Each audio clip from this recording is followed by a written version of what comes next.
Well, friends, we often have studied or we often have heard the word GDP. So it is G, D, and P. It is like so many other short forms by which we are surrounded. Like we have word SIM stands for SIM, when CT scan or CAT scan or USB. These are the words which we often encounter, but we don't try even to know the full form. And some of the interesting are like TBF, which is shared by one of my friend, and it stands for to be frank.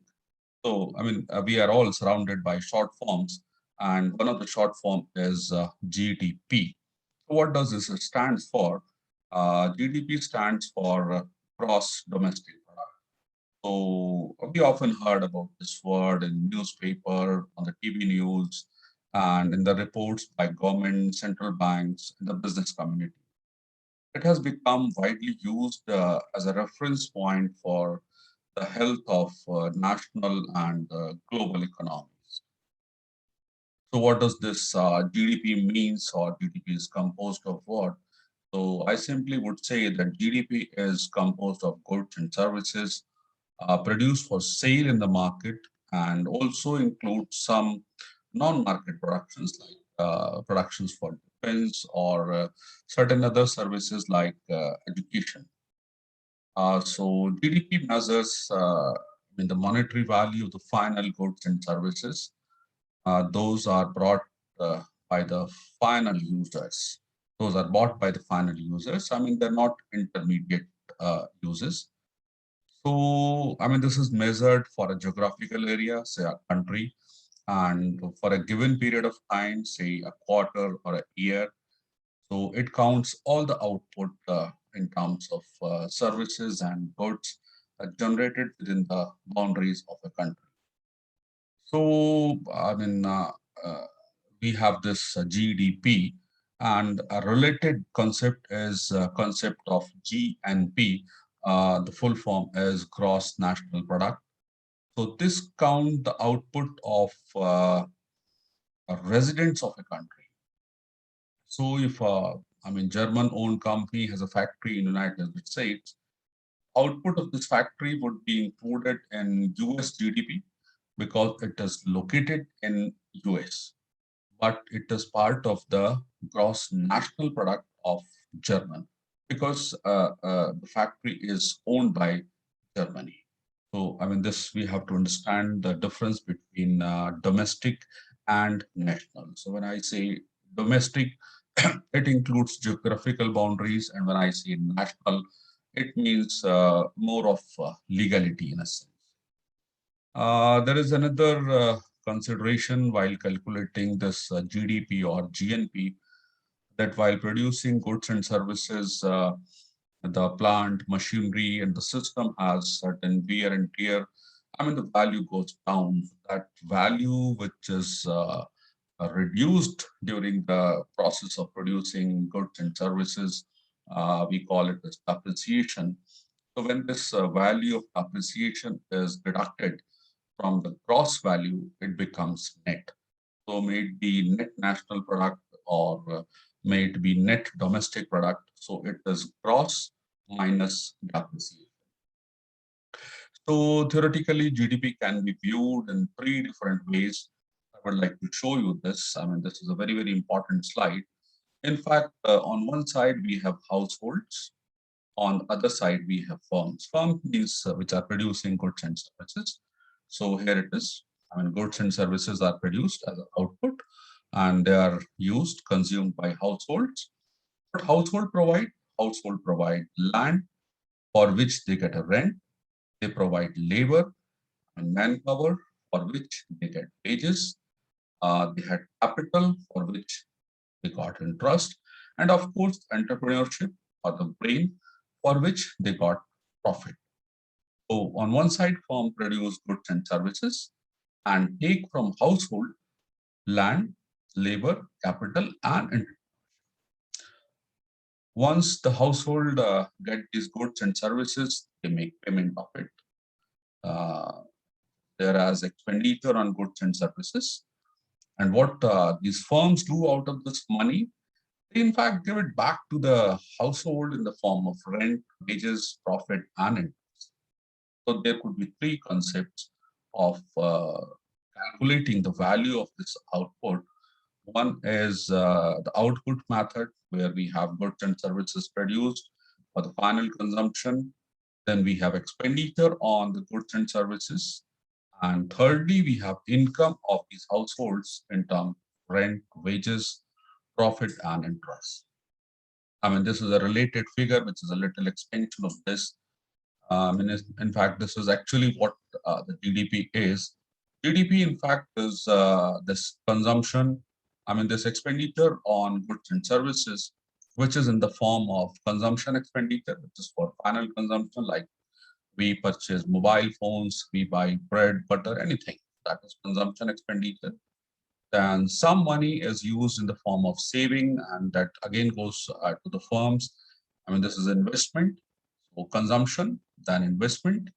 Then we pay taxes and pieces certain that goes to government, and government spends these, and this is again goes to firms.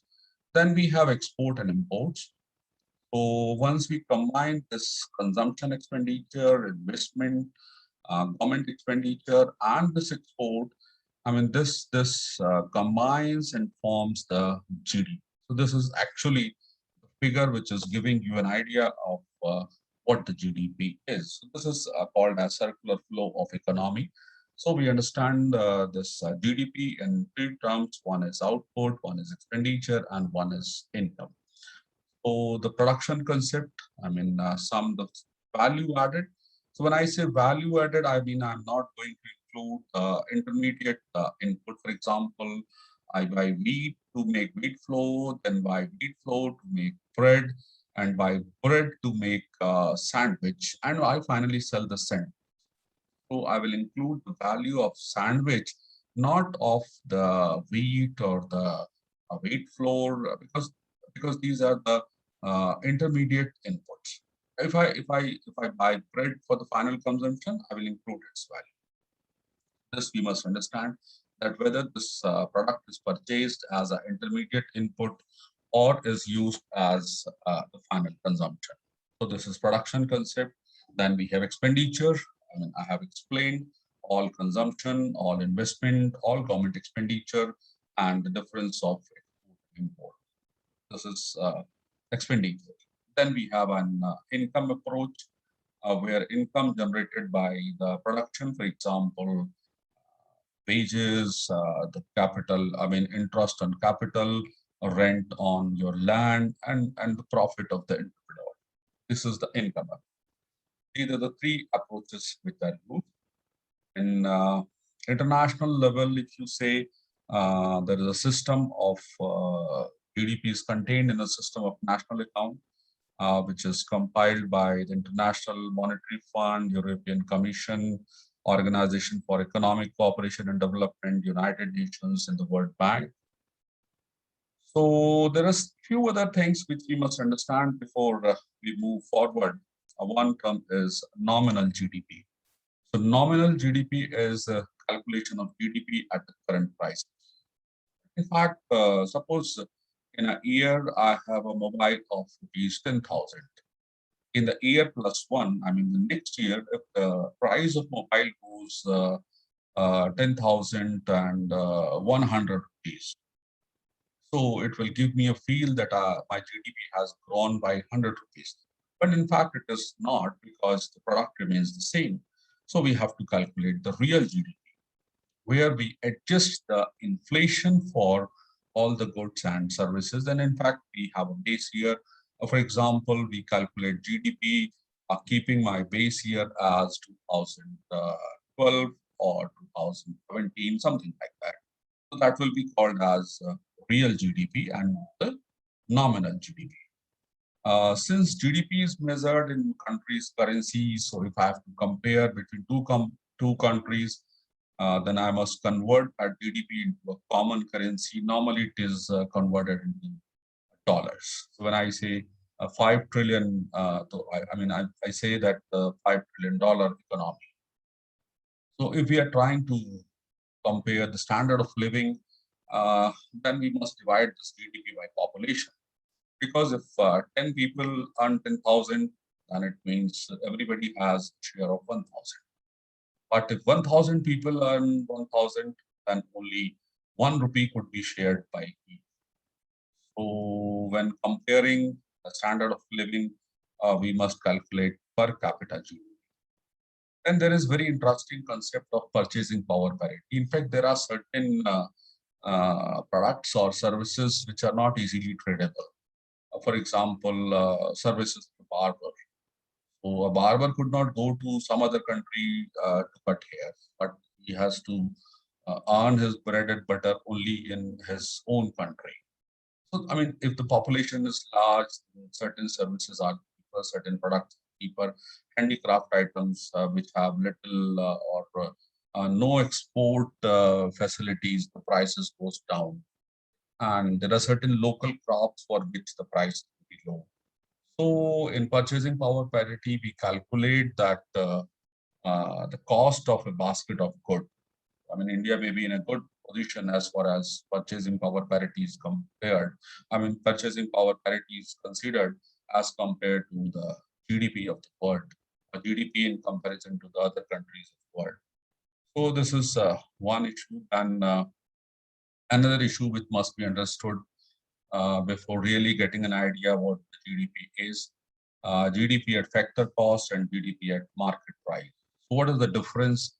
The difference is, suppose a product we produce at a cost of rupees 10, but suppose 1 rupee is levied as tax, market price will be rupees 11. Or suppose rupees 1 is given as subsidy by the government, then the market price will become rupees 9. So market price may be different from the factor cost. So when I add taxes and deduct subsidies, it becomes market. So we must calculate factor cost also. I mean, sometimes it is important to understand the market price. I mean, it all depends that what we are studying and what we want to interpret out of the data. But we must understand that GDP may be at factor cost or GDP may be at market price. So in India, how we calculate the work is done by Central Statistics Office, which is under the Ministry of Statistics and Program Implementation. And primarily 3 factors are considered, like CPI, which is Consumer Price Index, and WPI, which is Wholesale Price Index. And this is done by Price Monitoring Cell in the Department of Consumer Affairs under the Ministry of Consumer Affairs. And another important index which is calculated is what we call as IIP, Index of Industrial Production, which is done by Industrial Statistics Unit of Department of Industrial Policy and Promotion under the Ministry of Commerce and Industry. I mean, so this is how the organization setup is there to calculate GDP. And most commonly, I mean, this is important line, that most commonly what the figures we get is GDP at factor cost. So we must understand this GDP at factor cost. So we have gone through the 3 methods. So first, I will say we will study the value added method, or what we call as output method. So there are overall the industry is divided into 8 sectors. One is agriculture, forestry, and fishing. Second one is mining, quarrying. The third one is manufacturing. Then we have electricity, gas, water supply, and other utility services. Then construction. Then trade, hotels, transport, communication, and broadcasting. Then we have financial, real estate, and professional services. And finally, we have public administration, defense, and others. So like this is a table. So we calculate the value. I mean, this is a previous year, this is a current year value. Then we can calculate what is the percentage change. So if I look at this data, there is a positive change of 3.2%. Then there is a negative change in the mining and quarrying by minus 2.9. The values lower, you can see, as compared to the previous year. So this is the one method, and I mean, sum total of this is GDP. Then there is another method which is called expenditure method. So in expenditure method, we have private consumption, then government consumption, then capital formation in terms of gross fixed capital formation, and change in the stock. I mean, the last year's stock and the current year's stock value. Then valuables, our investment in jewelry, art pieces, etc. Then export, less imports, and we add discrepancies. Discrepancies are added so that the value calculated by any of the method remains the same. We add or deduct the discrepancies, and we calculate GDP at market price. This on expenditure method. Then we have income method also. So where we have a compensation of the employees in terms of wages, salary, allowances, everything. I mean, other than the money which is not due because of any contribution, all things are included. Then we have operating surplus, interest, rent, royalty, profits. Then the mixed income of self-employed people who use their own assets, land, and capital, and their manpower. As a self-employed people, this equals to domestic income. Then we add net sector income from abroad.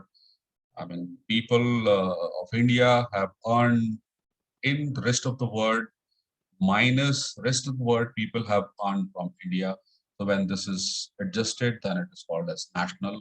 So there is a difference between domestic income and the national income. So this is the income method of calculating GDP. Then in India, we calculate it on quarterly basis and is released with a lag of 2 months time. So on yearly basis, it is declared on every year on 31st of May. There are certain things which are not included in GDP. One is the household production. I mean, services of the homemaker, the lady who's working in the home, because it's household production, household things is not included. Underground production, of course, we have no data of this, so this cannot be. I mean, it's difficult to get data on this, so it is not possible to include this into this. Then leisure time. Suppose people work for 12 hours and are not happy. The GDP will go up, but I mean, people should get the leisure time also. It is not only about the money, but somehow it is not included in the GDP calculation. Then environmental quality. If you have more industries, you will be impacting the environment a little bad as compared to the other countries. Then sale of used goods. I mean, the second-hand goods. Suppose I buy a mobile in a year of 10,000 rupees, it will be included in GDP. But if the same mobile is resold, say after 3 years at a price of rupees 3,000, so in that year it will not be included because its production is already calculated or included in the GDP. Of course, if I get some, if I have services of some a middleman and commission is given to him, then that will be included because that is the productivity is added. The transfer payments, like earlier I said, payments which are done, which are made, and for which no service is due, no productivity is due, those are called as transfer payment, like donations, etc. Then intermediate goods, which are part of the next level output, and unorganized sector barter, where you buy a product and you give some other product in this form, the value is not calculated. And the change in the quality also. We also don't know where the government expenditure is going. I mean, sometimes it is said that if government made a road of good quality, then government expenditure is there in one single year. But if the road is of poor quality and government spends every year on that road, the GDP goes up. It is ironical, but this is how we calculate it. And we have also not considering the distribution of income and happiness. So GDP is, yes, it is very, very important. I underlined it is very, very important, but it is not 100%. We have to consider other factors. So I'm sure by now you must have an idea of what the GDP is. So before going through this lecture, when I got some information of GDP, it looked like that. After this lecture, I think shape has changed, and now it is little more clear that what is given India's GDP shrank 7.3% to rupees 135.13 trillion in 2020-21. In real terms, adjusted for inflation, I mean, we are talking of real GDP. It was rupees 145.69 trillion in 2019 and 20. So we got the meaning of it, or some other diagrams or other data on GDP. That what does it mean? So we now have an idea. Like we are expecting that our GDP will be 10.5% in 2021 and 22. So you have now an idea that what we are talking of. These are certain other figures which are on GDP. Like this, we can now understand that what does this graph is. What does when I say that set for a V-shaped recovery? So I mean this we are expecting that it will go to around 10.5 or 11% growth in the GDP value. So this is how this is what was my objective, to give you a brief idea of what this is. So thank you so much, and I'm sure this will give you an basic idea of what GDP is and will help you in understanding the economy of India in a little better way. So once again, thank you so much.